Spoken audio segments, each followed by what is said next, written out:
आता राहणार आम्ही नंबर बना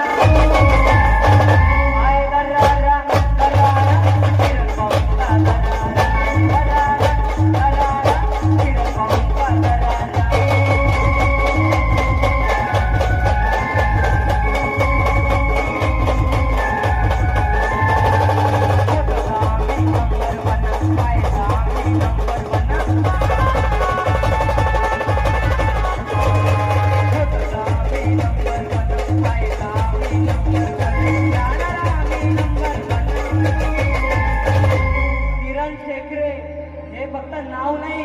तर आमचं ब्रँड आहे ब्रँड आता राहणार आम्ही नंबर 1